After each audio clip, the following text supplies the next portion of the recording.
Hello YouTube, Retro Nostalgia Fan here, and today I'm going to show you my UK Beatles LP collection. And I'm just going to show the LPs, not going to show the EPs or singles. I already did a video on that, and this is just a little update on my LP collection as of 2021. So let's begin. I got quite a few Beatle albums, as you can tell. It has got way bigger since the last time you saw my previous video. But let's start off with Please Please Me. This is a laminated cover. This is actually an original. Not original first pressing, but this is a 1963, late 63 fourth pressing. I call it a fourth pressing. Some people will call it quote-unquote a fifth pressing, but I call it a fourth pressing, which I might make a separate video on why, but for now, here's the pressing. It's a fourth pressing. There's the back of it. This has the flip backs right on the top, bottom, and on the spine here, where my thumb is rubbing. As you can see, made by Ernest J. Day, genuinely made by Ernest J. Day. And the top is a little ripped right there. I just got this recently. And here's the record. This uses the -1 and matrix number as the first black and gold pressing in March of '63. And this copy actually plays really good. There are a couple little scratches on side one, but the actual record is in really good condition, and you can see the recording first published. Surprisingly, the scratches don't affect the play, and it sounds like I don't hear anything, which is impressive considering I got this under $100, which that was nice. Was it cheap? No, but it was worth it. Okay. Here's Please Please Me. Here's another copy of Please Please Me. This is a better copy. This is the 2014 copy that you've probably seen many times in my collection. This has the flipbacks too, as you can see. Has the Ernest J. Day credits. It might be a little blurry, but this is Ernest J. Day.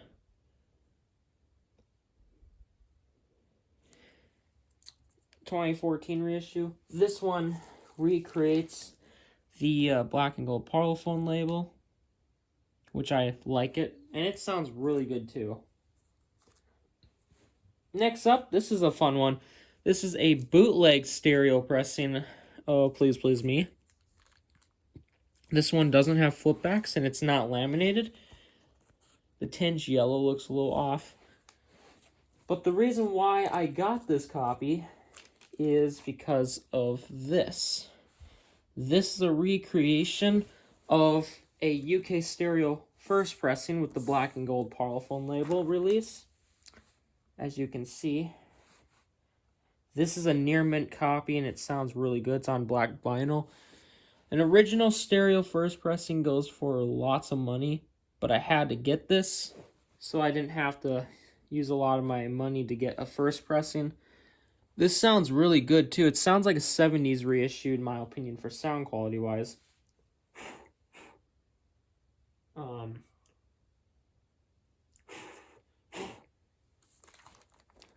Yeah.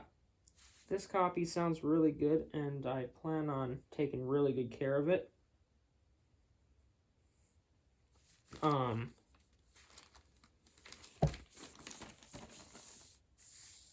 make this quick. But yeah, this is a really nice recreation of the black and gold parlophone label.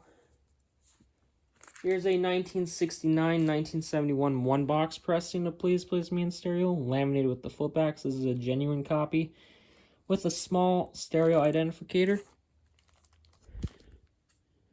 Flipback sleeve. This one's made by Garrett and Lofthouse instead of Ernest J. Day. Here's the record. This too, just like my black and yellow mono pressing, this one too uses the -1 matrix number for the stereo black and gold first pressing. And this one's a really good sounding copy. But not as good as the bootleg in my opinion. Which, that's saying a lot for some reason. For clarity wise, at least. Surprisingly, the bootleg is not a bad bootleg. Here's a 1976 pressing with the large stereo identificator. Laminated, but it doesn't have the flip backs. You've seen this one in my other videos. Here's the record. 2-box pressing, mid-70s pressing. Here's my 2014 mono copy of With the Beatles in mono. Flip back cover. Here's a little photo. Here's the record. This is a 2014 reissued. This one sounds really good. Once again, really good sounding copy. I'm planning on getting a second or first pressing eventually. Here's my stereo copy. I finally got a stereo copy. This one doesn't have a stereo identificator, which identifies straight up as stereo pressing. Flip back. This is a beautiful copy. Printed and made by Garrett and Lofthouse. Surprisingly, a very nice jacket. Thin cardboard, but a really nice copy.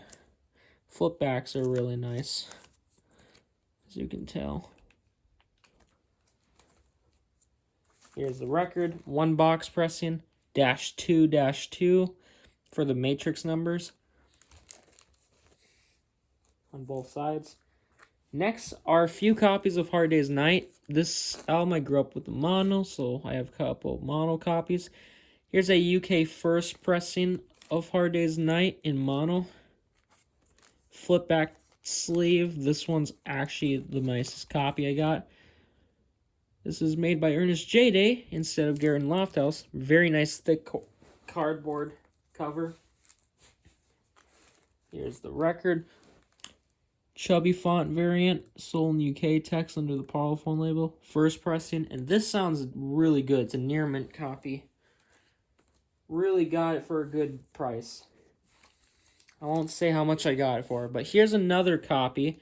This is another first pressing. This is the one you've seen in my other video collection. Flip back sleeve. Garrett and Lofthouse cover. And here's the record. This one too sounds still really good. The font is sans serif font rather than chubby font.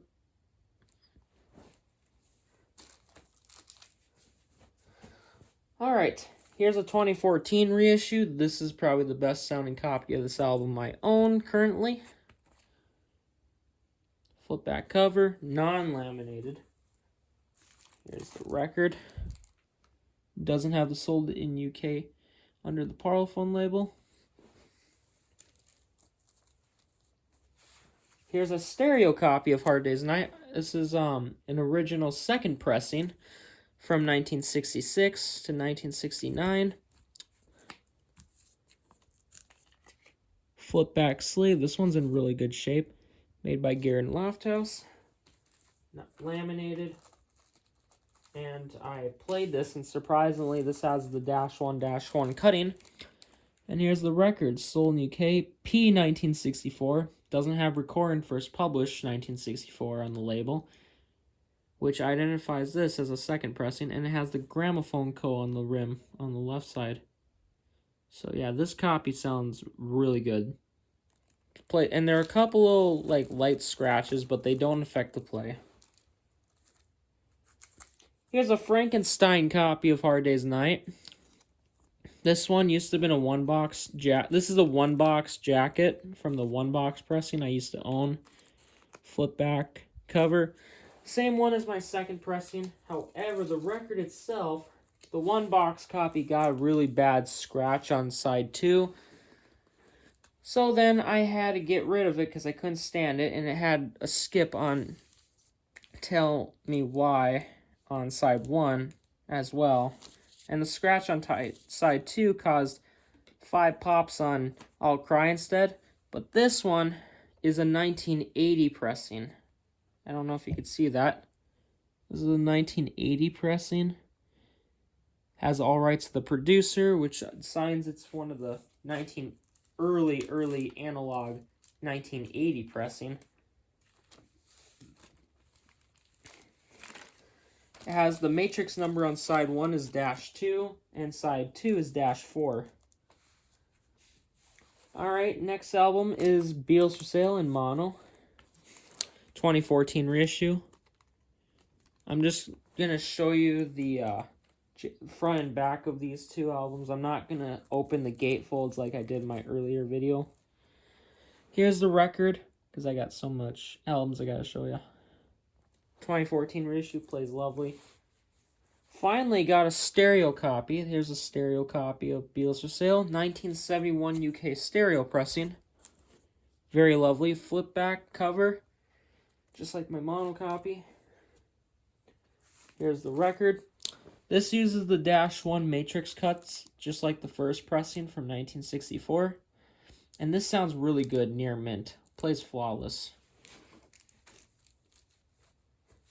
Here's Help. This album I've updated quite a bit. This is a UK original first pressing in mono. Flip back sleeve. Really lovely. Garrett and Lofthouse. Here's the record. Plays really good. This one has a pop on I Need You. That's the only flaw, but everything else sounds nice and clear audio. And this is so far my biggest update on my Beatle collection.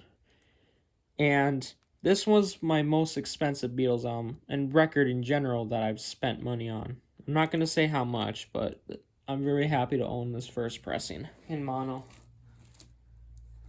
Here's my 2014 copy that you saw in my earlier video, back a year or two ago. Flip back cover, non-laminated, 2014 reissue. Here's the record here. Doesn't have the sold in UK under the Parlophone label. Here, this one's my biggest highlight. This is a UK stereo first pressing of Help in stereo.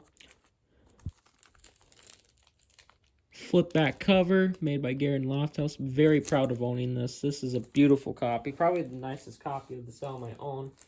Not cheap, but a little cheaper than the mono copy, if I'm going to be honest. But this one's in better shape. This one sounds better than the mono copy, but it is a first pressing, sold in UK Tex. And then last copy of Help is my stereo 2-box pressing, which, by the way, uses the same -1 cutting as the uses the -1 cut as my stereo first pressing that I just showed you. Here's the record, -1, just like Beatles for Sale. And my second pressing of Hard Day's Night. Next up we got is Rubber Soul here. I'm gonna slide the camera a little bit. There we go. Here's Rubber Soul, 2014 mono reissue. Flip back cover, non-laminated.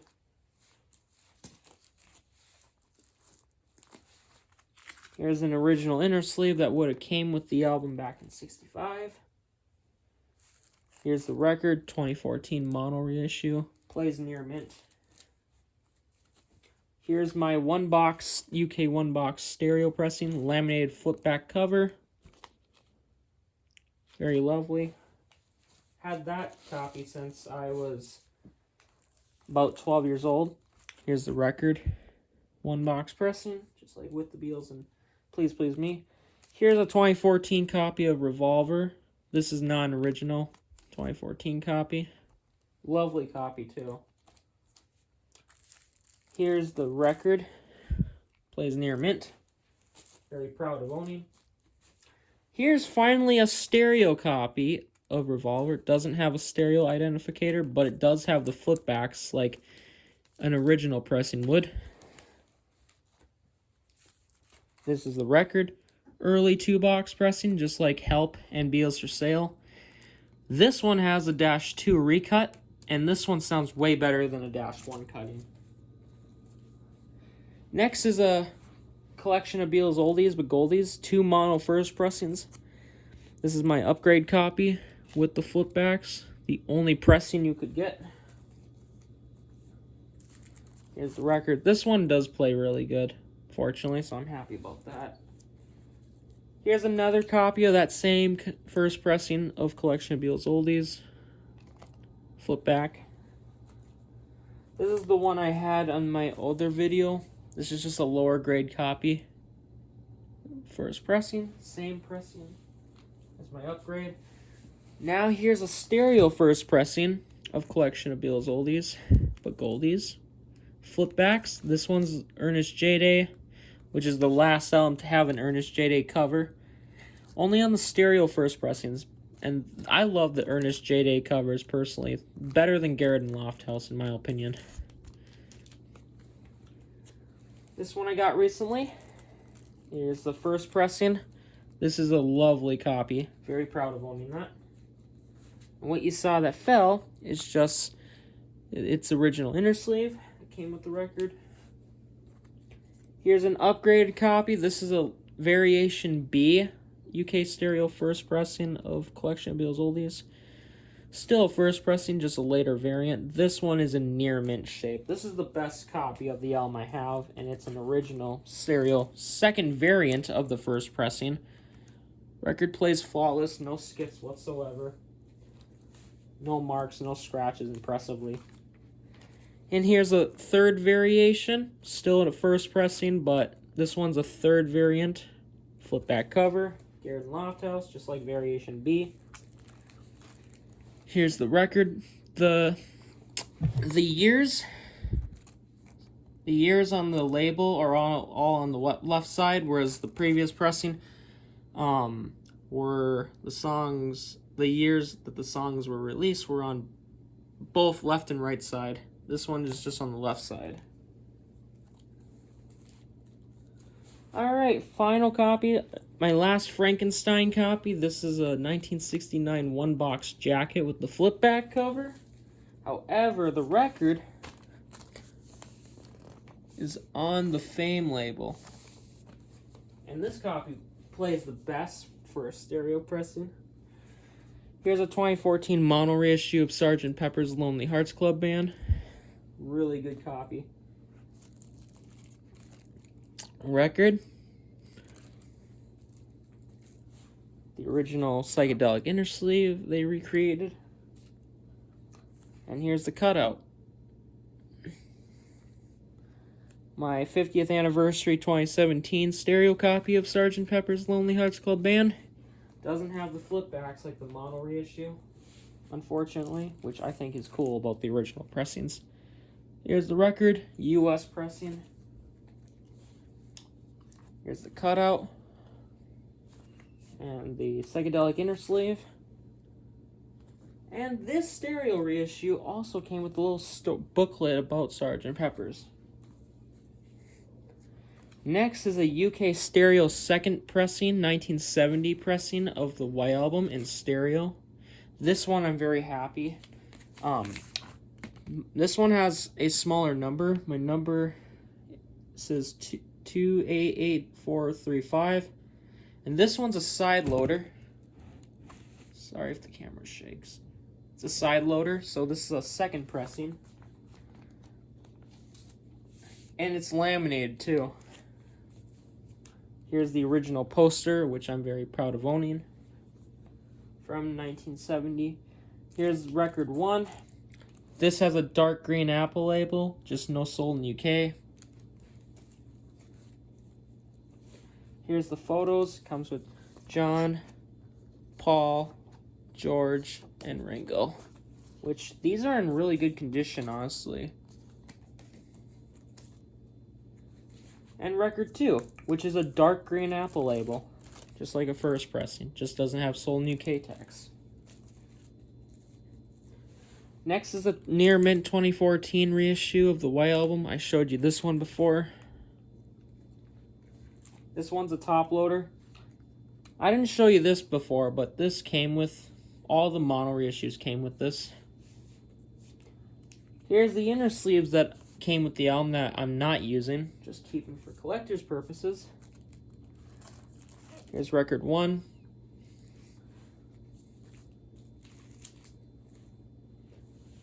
Here's the poster. And here's record 2. Lovely copy. And here are the photos, just like my stereo 1969-1970 pressing. Next up is a stereo another second pressing. This is a UK stereo second pressing of Yellow Submarines with the flipbacks by Garrett and Lofthouse. Lovely copy. This copy plays great. It's a lovely copy. This one's a little more darker for some reason. Dark green Apple label second pressing. This one plays near mint. -1 cutting. Here's a 1976 reissue of Yellow Submarine in stereo. Laminated on the front, no flipbacks. And the record is also near mint. Light green Apple label, really light green Apple label. And then a bootleg, another counterfeit bootleg. This is a bootleg this is a bootleg mono Japanese pressing of Yellow Submarine on black vinyl. Doesn't have the flipbacks.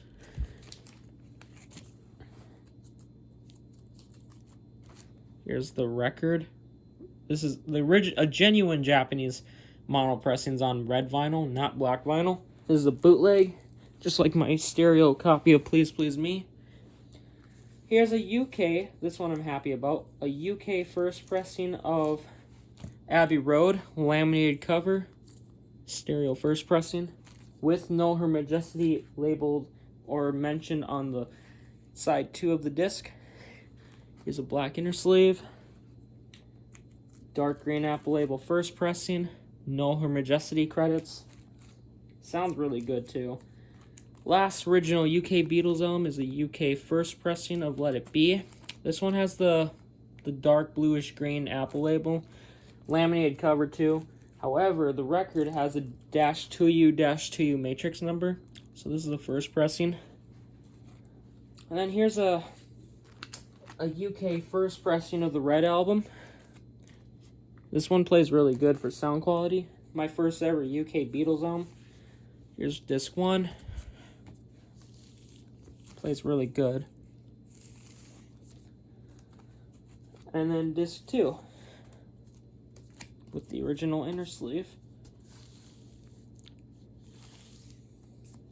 And then here's a 2016 pressing, or no, I'm sorry, this is a 2015 pressing of the Blue album that I got back in 2016. Here's a little insert that talks about the Beatles during the end of their career. Glossy laminate. Here's disc 1. The inner sleeve is way thicker cardboard than the original. This is a barely played copy too, by the way. I only played it 4 times ever. And here's disc 2. Next is a low budget EMI pressing of Rock and Roll Music Volume 2. Non-laminated either. Doesn't have laminate. Here's the record. I need to get Volume 1 still.